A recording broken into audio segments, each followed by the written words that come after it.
best friend. What can you guys be doing to generate more pressure up front?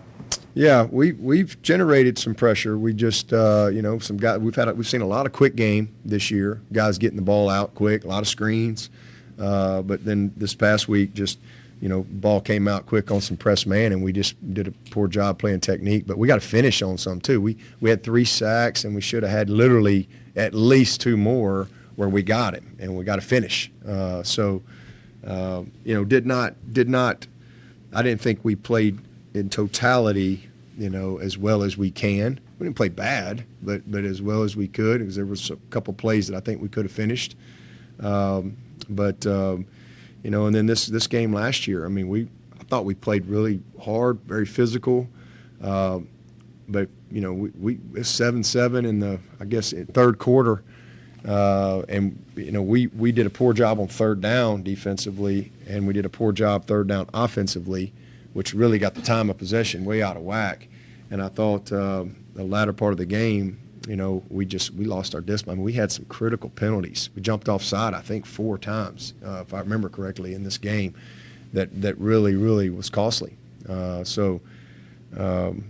just gotta execute our scheme. Everybody's got to do their job. Nobody's got to do anything extra. Everybody's just got to do their job with the type of effort and technique that's required. What's your assessment of Rook so far? Good. He's doing good. He's proud of Root. He's got a little bit of a bum hand, but he's had a nice year for us. He's doing a good job after 4 games. He's a positive, heading in the right direction. Long way to go. Those inside backers had a kind of expect following Skowski and Spector. What's your assessment of how that's evolved so far? Good. Trenton's learning every week. He's still, he doesn't have the experience of Balin or Skowski as far as the some of the nuances of the position, but he covers up for some of that. With just his effort, his speed, his athleticism, and he's learning every single week. As far as his eye discipline and fits and just keys and things like that.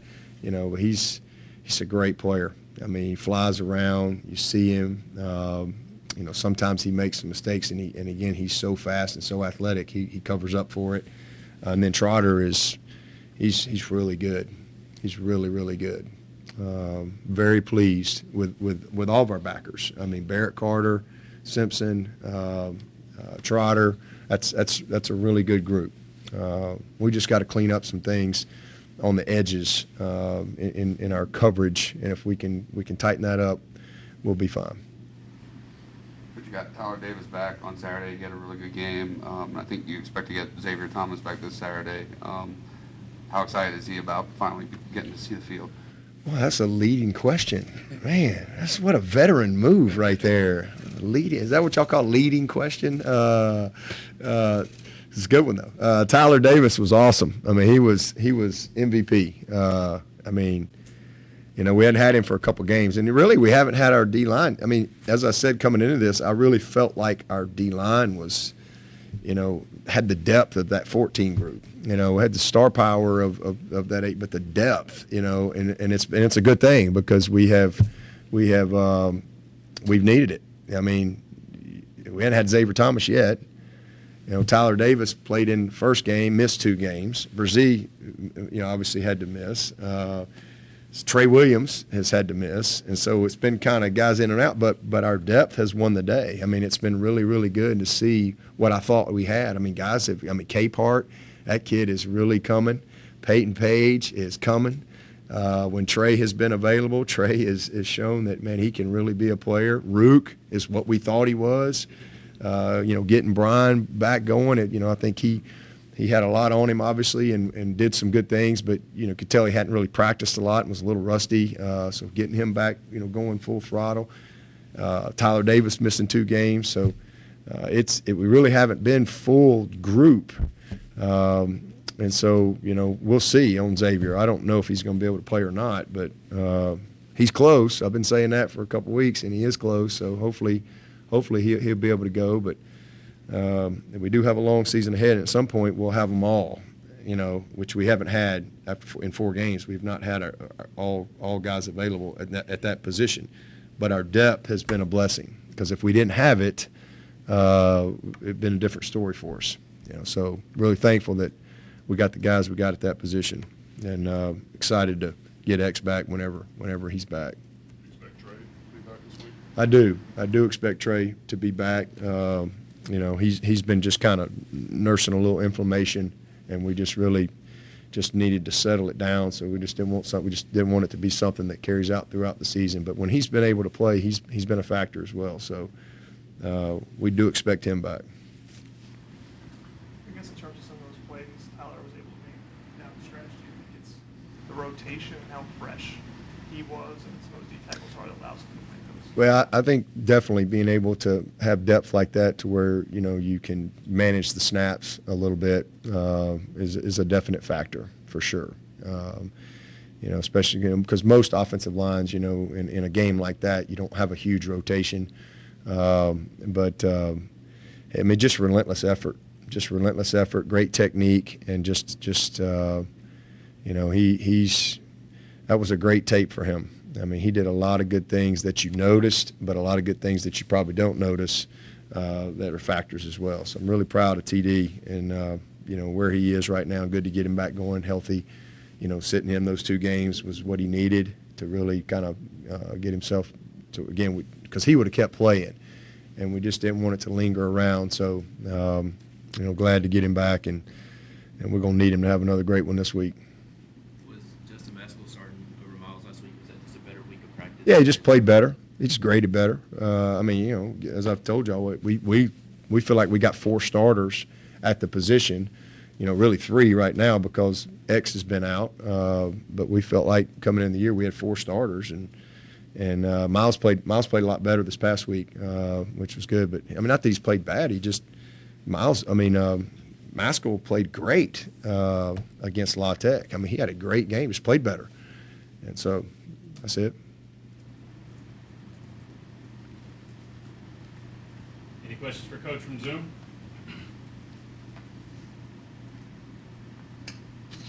Hey, Dabo, this is Anna Adams. Barrett Carter seemed to draw the slot a lot, I guess, with a bit of injuries on Saturday. Just how did it seem like he performed really well in coverage? Barrett's been one of our best players. 4 games, one of the most consistent players on the field. Really, really proud of him. He's been really good. Very few mistakes. Very consistent. Very consistent. His effort is tremendous. He's very detailed in his preparation, and one of the best players on this team. All around players. Just done a fantastic job for us. Very, very bright spot on our team right now. Anyone else? Is there anything? Oh, we still on Zoom? No, you go ahead, Nick. Is there anything schematically Brandon has brought to this offense so far, wrinkle-wise, scheme-wise, that you really like? That's sort of distinctly his. Oh yeah. He's done a great job. Just how he's organized things, how he's organized the meetings. He's put his stamp on it, and I think the biggest thing is just personnel. We've been able to get the type of personnel that we need, and he's done a great job. I think scheming up in our run game. Done a great job scheming up some play action things, and just basic pass concepts, and he's done a lot of good things, a bunch of good things. We've scored a bunch of points, which is, I guess he told me that the other day that I'd have lost money on that. I'd have never guessed that after 4 games, second most points since 1900. I would have never thought that. But I'd say that's a far cry from where we were this time last year after 4 games, that's for sure. So heading in the right direction. Coach, after last game, we talked about the evolution of your offense and how proud you were of them. What's the key and emphasis for the defense, mainly the secondary, to sort of have hear that evolution in such a big game come Saturday? Do your job. Do your job. Know your job. Do your job with the effort and technique and details it requires. And that's just the way it is. I mean, that's the difference in offense and defense. You know, offense, you can have, you know, tackle for loss, a sack. You can have 9 guys do their job and 2 not do their job, and it's probably a bad play, but you can still punt the ball, right? Defense, it usually leads to points. And so, you know, goes back to some of these guys and their preparation and how they prepare, you know, when we're not around, and just doing their job, play in and play out, you know, communication, make sure you know your job, know the technique, and apply it.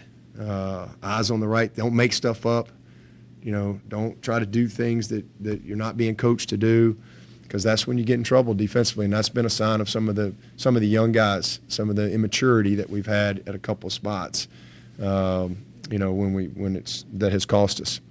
But you know, we're doing a lot of good things, but we've got to get better there for sure. That's been a problem. You mentioned third downs and the growth from last year to this year. You don't go 16 to 23 on the road on third downs by accident. Is there something you can pinpoint as to the main reason why you guys seem more confident and able to execute this year from last Better year? up front, better quarterback play, better skill players. It's not complicated.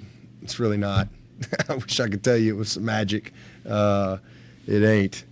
We're just better up front. We're not giving up a lot of sacks. You know, we're much more experienced and got better personnel. And our quarterback's playing great.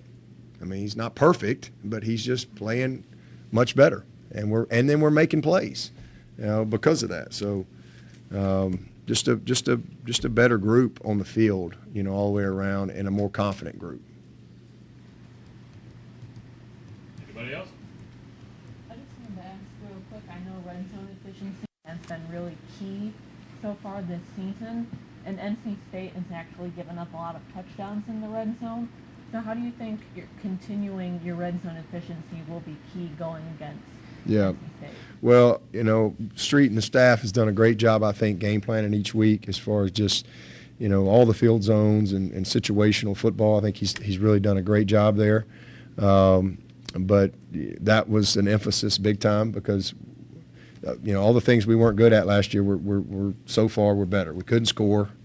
Well, we're scoring better. We were terrible on third down. Well, we're one of the better teams. We weren't good in the red zone. We're much better in the red zone. We're number one in the country. You know, so we're doing a lot of good things, but it's been a big emphasis. And then again, just, you know, it just being more confident in all those areas. So it'll be key. I mean, you know, some of those things, I mean, they hadn't had many people probably get in the red zone, first of all. I don't know how many teams have got down there. So I'm not sure. You can find out how many times the offenses have got down there. So only 5? Well, there you go. So we probably need a bigger sample size before we probably criticize them. You know, maybe they're not ranked as high in the red zone, but again, if you've only had 5 trips down there and maybe, you know, they scored on 3 of them, you're probably not ranked very high or something. 4, there you go. But they probably need a bigger sample size. But we you know, it'll be a factor for sure in a games like this. I mean, it's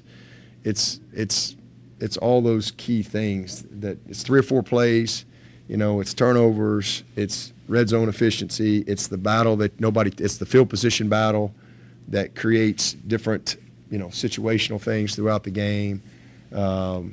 It's penalties. You know, those are the things that are critical in games like this. You got 2 really good teams. Both teams want the same thing. They're going to battle. So who makes the plays in the red zone, offensively or defensively, are critical. You know, and they got us twice in the red zone in regulation. They made an unbelievable play. It was 7-7, I guess, after third quarter, and it was 85. That receiver they had he made Booth was all over him. It was this is the perfect throw and the perfect catch for the first touchdown. And then we come back and they RPO'd us, and we really bid on it and played poor technique outside and hit an easy little red zone slant on us for the second touchdown. For their 14. So, and then we tied it up, but, you know, but that's key. That's key. And then we get into overtime. They were better than us in the red zone. You know, they had that big catch down there again. We had a critical penalty in the red zone. So, games like this, that's a huge factor. So hopefully, the statistics will hold up in this game, and they'll be not good accordingly to the stats, and we can still be good. Demi, number 0 for them, is he the guy that you have to kind of know where he is? The running back, which one? Which zero? There's two of them. They got zeros everywhere. The one on offense, yeah, he's explosive. He's a really good player. He's probably leads them in explosive plays right now. I mean, he's a tough player. He made a couple plays. He made a couple runs against East Carolina. I think everybody on the field hit him. I think all 11 guys hit him, and somehow or another he kept going, ended up on about the 2-yard line. He's a tough kid, and so is 3. I mean, they're really good players. Very tough, downhill, physical kids. All right. Thank you, Coach. Okay, appreciate it.